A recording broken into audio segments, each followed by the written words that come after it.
partner's inner voice. What she says outwardly is coming from her inner voice. Chances are it's probably going to be right. Trust that.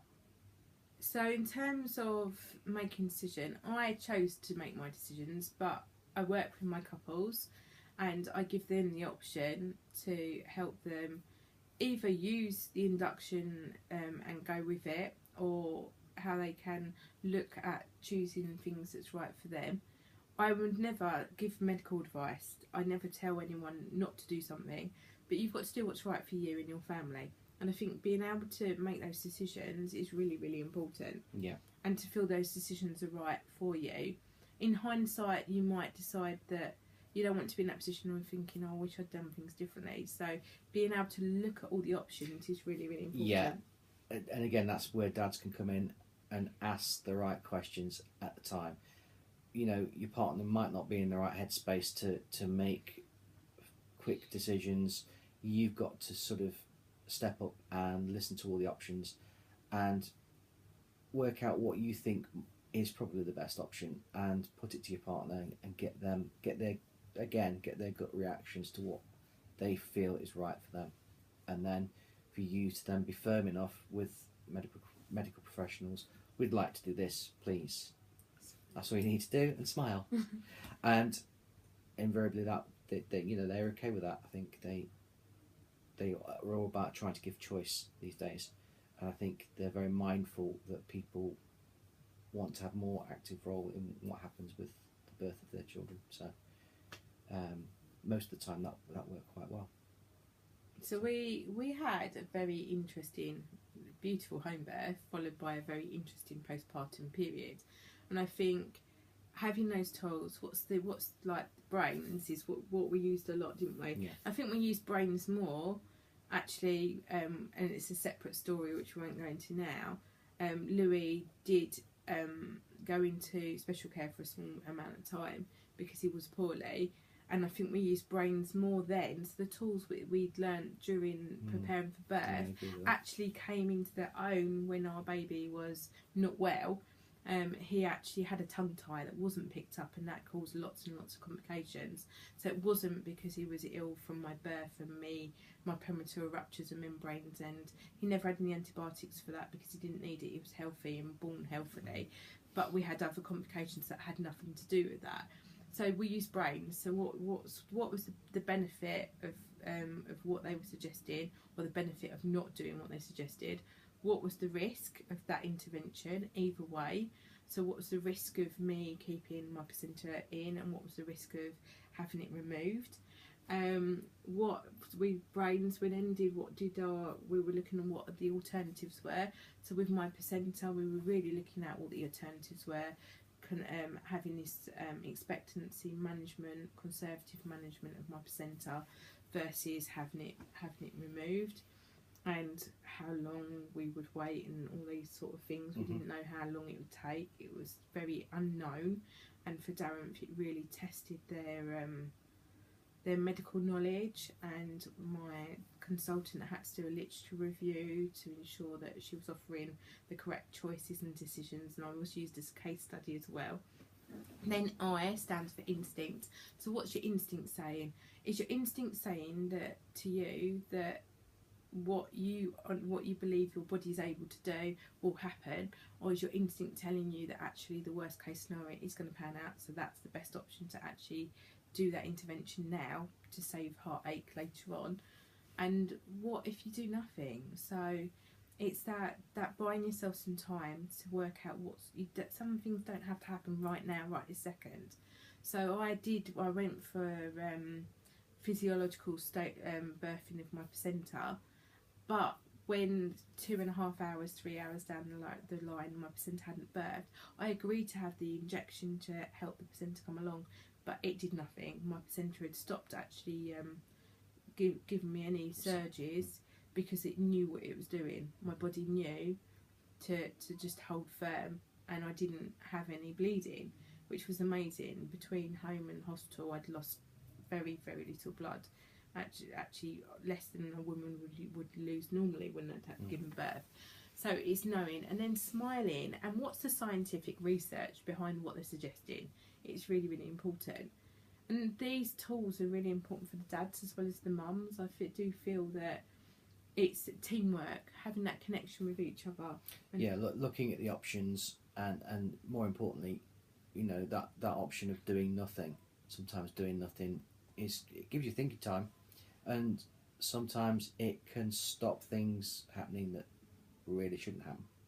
So spiralling out of control, or spiraling of medical intervention, and that intervention cascade that can sometimes happen. So, and I'm not against medical intervention in any way, shape, or form. I think when it's needed and when it's the right thing for that couple, then it's great.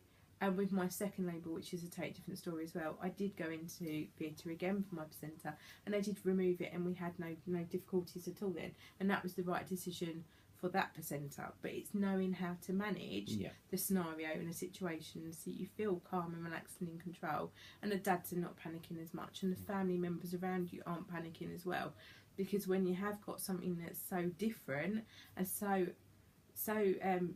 abnormal, because it's not something that happens luckily to many women, being able to make those decisions that are right and educate the people around you as well. I think lots of student midwives came and palpated my tummy when the placenta was still in situ weeks after, just so they could feel what it felt like, because it was changing shape and size and stuff. So it was a good learning curve for everyone, I think, but it's very interesting.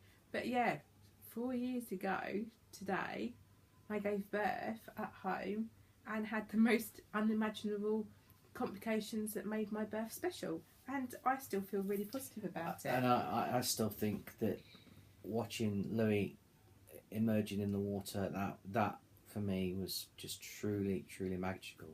And the fact that we'd made a conscious decision that Bex's dad would cut the cord as well, and that made it special for him. So we all felt involved, and it just made a very special time. It was really good. It was a beautiful day, and you're welling up just talking about it now. It's lovely to be able to have that to look back on, and even though I had a natural birth of my baby, but a medicalised. My home birth completed itself at home. My placenta did birth at home in the bathroom as well. So I did do my whole home birth at home, but just with months apart, which is quite funny really, looking back at it. But it's having that right birth on a day, knowing what's right for you, knowing how to get that support, knowing how to ask for help, knowing how to ask questions, having that team around you so you feel supported. But no, it's one of those really profound stories. Like, you hear birth stories and you hear people talking about them, and you can sometimes hear the horror. But I'm hoping the horror's not coming across with this story, because really, it wasn't a horror story. There was complications, but we had the tools, techniques to be able to deal with what was happening and feel relaxed about it. So I'm able to tell you a story and able to work with clients that have in special circumstances, because I understand what they're going through, because we've been through it. I think it does give me a greater understanding of how to work with medical professionals, how to get them on board, have them listen to you, and know that you know your body, know your baby, and trust what your body's doing, which I think is key.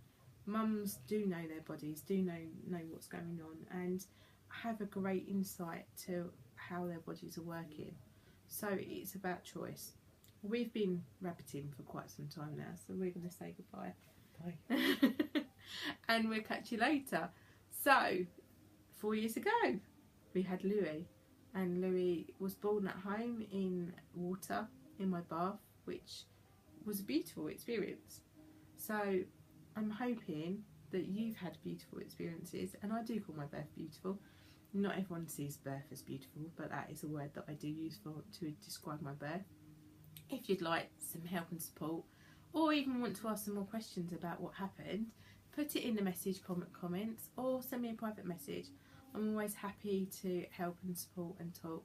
And Lee equally. Goes for dads as well. Lee's quite happy to talk to dads about home birth and how to prepare for home birth, because I think it can be quite a scary thought to think your wife is giving birth at home.